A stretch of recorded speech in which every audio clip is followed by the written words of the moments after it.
Hi friends, welcome back to my kitchen. Welcome if you're new. I'm Cheryl, this table full of joy. Excuse my voice, man, I think I'm getting sick. So today, friends, I'm excited to share with you a beautiful bread recipe that is perfect for Thanksgiving. This is called stuffing bread. We used to make this in my house all the time. My grandmother made it. It was always perfect for all of those turkey sandwiches for the day after Thanksgiving. But this bread can also be used to make stuffing. So if you would love to make homemade bread stuffing, this loaf of bread is perfect. So I'm sharing it with you guys now, so you have time to think about whether or not you want to make this and incorporate this into your Thanksgiving dinner. So to make this into stuffing, you'd make the bread just like I'm going to show you how to do, and then you would you would cool it, you would dice it, let it dry or put it in the oven and dry it out that way, and then proceed with your stuffing. It is fantastic bread. The flavor is absolutely incredible. You will not regret making this. It's super easy, takes minimal time, minimal effort, and minimal ingredients. And so friends, let's get this going because it's got to rise for 2 hours before we can proceed. All right, friends, to make this recipe, it is super easy. We're going to do a half a cup of hot water. You can do this by hand if you want to. I'm going to use my mixer because that's just the way I like making bread. Sometimes I don't mind doing the kneading, but I just don't feel like it today. So I'm going to take the use of my mixer. All right, so we have a half a cup of milk and we're adding that to our hot water. And that will kind of help bring that milk up to temperature. I'm substituting the sugar in this recipe for 2.5 tablespoons of honey. I like doing honey in breads. I think it is a much more natural sweetener. I don't think that it makes the bread as sweet. My husband tends to like it better. So that's what we're gonna do. If you don't mind putting sugar in your bread, by all means, friends, do sugar. But like I said, I am just gonna substitute honey for this. We need 1 packet of our active dry yeast. Make sure we get all of it out of the packet. Sometimes it likes to stick in there a little bit.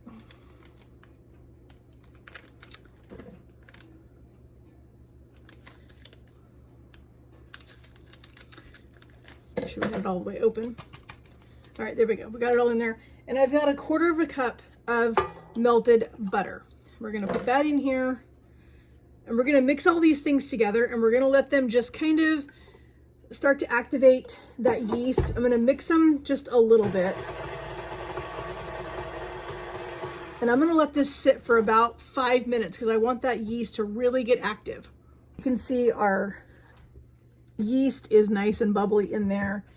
And I'm gonna go ahead and put my spices in now because I like to get them mixed in to my liquid before I put the flour in so that I'm not working the flour quite as hard trying to get everything mixed in. So I'm gonna put in 1/2 teaspoon of Redmond's real salt.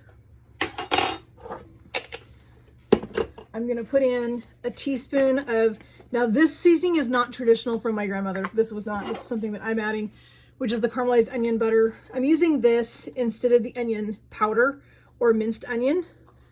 So we're gonna put a teaspoon of that in here.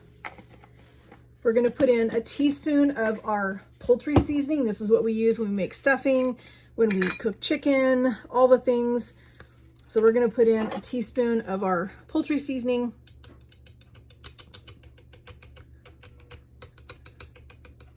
Looks like my seasoning is a little bit clumpy, so I'm just going to use my finger and kind of mash it a little bit. Put a little bit more in here.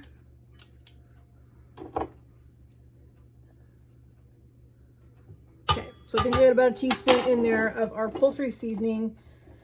We're going to add just a little bit of our ground sage. I'm going to put just a little bit of sage in here. I don't need as much sage as I put poultry seasoning, but I do want a little bit of extra sage flavor. So we're going to put maybe 1/2 teaspoon of that in here. And then last, we're going to use some garlic, and I'm just using my Pampered Chef garlic, but if you've got just regular garlic powder, by all means, go ahead and use that. I'm going to use about a teaspoon and a half. Now we can proceed with our 3 cups-ish of flour.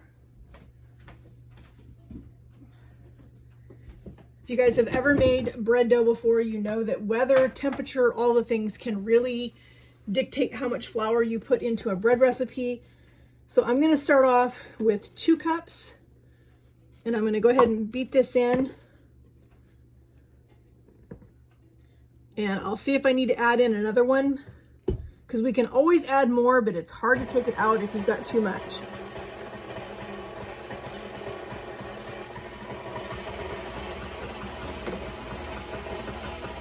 This bread makes the best turkey sandwiches the day after Thanksgiving. It was a huge hit in our family. Everybody loved it.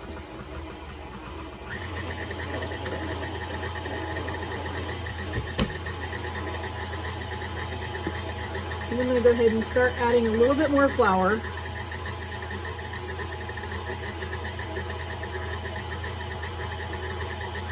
I may not need this full extra cup, we'll see.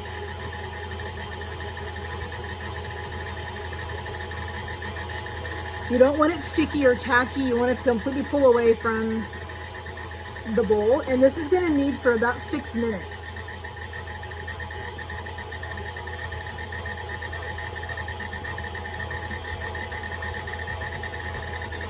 You know, friends, it already smells like Thanksgiving in here just with those spices in this bread. Oh my word.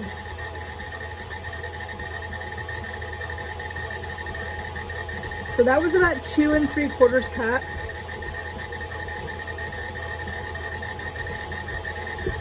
I think I'm going to go ahead and put just a little bit more, and then I'm going to call it good. And I'm going to let this go ahead and beat for the 6 minutes that it needs to.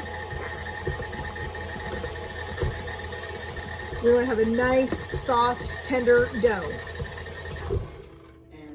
All right, friends, here is our beautiful dough. That looks amazing. It's not sticky. It is a little bit soft. Not soft in a way that it's going to be, you know, like sticking to your hands or anything like that. So this now needs to sit and rise covered in a warm place for 2 hours before we can come back and shape this, get all the dough off of there. But you can see that it's an absolutely beautiful dough. It is absolutely stunning. It is so soft, so beautiful. It just has such a beautiful texture. You can see all the herbs in there. It smells like Thanksgiving. So I'm going to put a little bit of oil down here in the bottom of this bowl. Just a little bit. We're going to plop this down here, spin it around a little bit, flip it over, and then I'm going to take some saran wrap. We're going to wrap this in saran wrap on the top. And I have my light in my oven on, and I'm going to set this in my oven. My oven is off, and I'm just going to put this in there with the light on for the 2 hours. So this can rise in a nice, warm place, no draft around it because it's inside the oven. The light produces just enough heat that it's going to allow this to rise exactly the way that we want it to. And so we'll see you in a couple hours.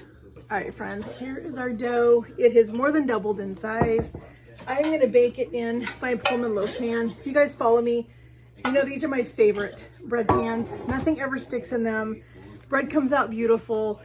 Yes, they are a different shape than your traditional bread pan. They're longer. They're not as tall. They're not as wide.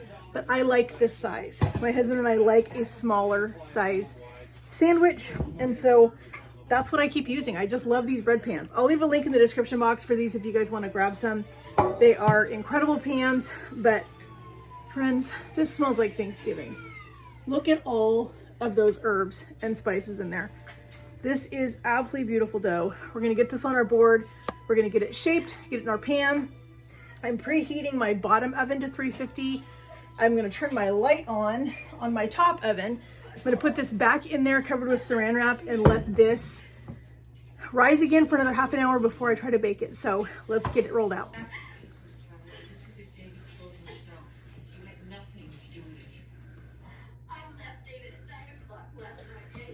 So you can see this is a beautiful dough. My dogs are obviously doing something in the other room. But look at all of the herbs that are in here.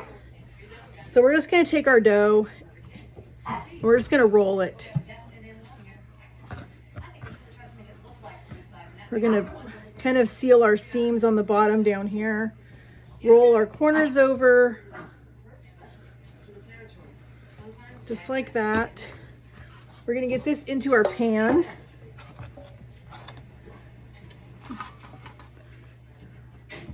Make sure we I wanna kind of flatten it out just a little bit. And then I'm gonna cover this with saran wrap again. Just use my piece, same piece as saran wrap is fine.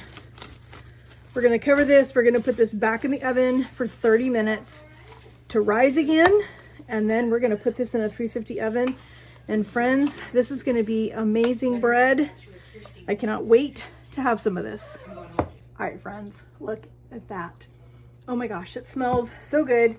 It is going in our 350-degree oven for 30 to 40 minutes. It's gonna be incredible. Cannot wait to eat this. Let's get it baked. All right, friends, our bread just came out of the oven.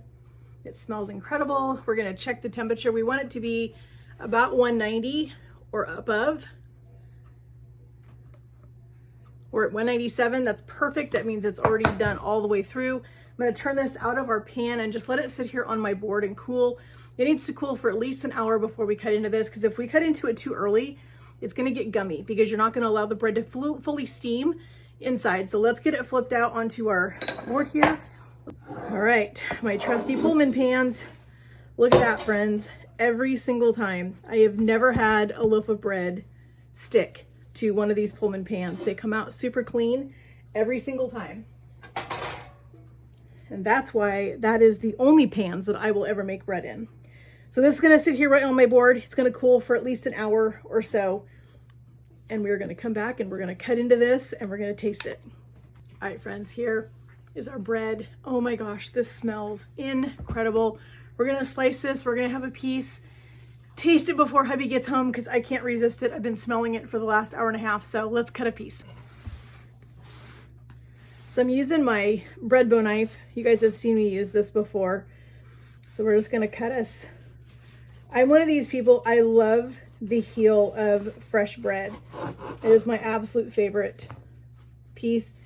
Look at that. Look how tender, how soft and moist that is. Our bread is perfect. A little bit of a divot there, but you know what? That's okay. It's homemade bread. So you're gonna have that. We're gonna use some really good grass-fed butter. This is the Costco version of Kerrygold. The bread is not hot, but it's still just a tiny bit warm, but it's not too warm that it's gonna cause a problem with cutting it. Got our butter on here. All right, friends, let's give this a taste. It tastes like stuffing.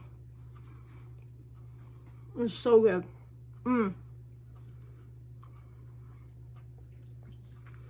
That makes such incredible turkey sandwiches for the day after Thanksgiving, for 2 days after, whatever the case may be. Friends, make this bread. It's not hard. It does take a little bit of a commitment because of the rising time, but it's fine. You know what? Make it, let it rise, and go do something else. Go spend some time with the family, watch a movie, do something fun, come back, roll it up, put it in your pan, stick it back in the oven for half an hour, bake it, it's done. It's so good, friends. This is absolutely incredible bread. I cannot wait for my husband to try this when he gets home. So friends, thank you guys so much for joining me in my kitchen again today as we made another classic grandma recipe from back in the day. Absolute favorite in our family with a delicious turkey sandwich. Hubby's gonna be so excited to have this. Tonight when he gets home, he'll have a piece, but he's also gonna have this for his turkey sandwiches for the rest of this week. So it's gonna be incredible. You can see all of the herbs in there are so good. So friends, it does mean so much to me that you guys take time out of your day to come and spend time with me. Your time is valuable, and I know that. I hope you guys know how much I do appreciate each and every one of you that show me support. They've been so supportive over the last couple of years of my YouTube journey. I hope that you guys will continue to come back and see what we're doing in my kitchen. Continue to follow along with me. If you have not yet, please hit that subscribe button up there.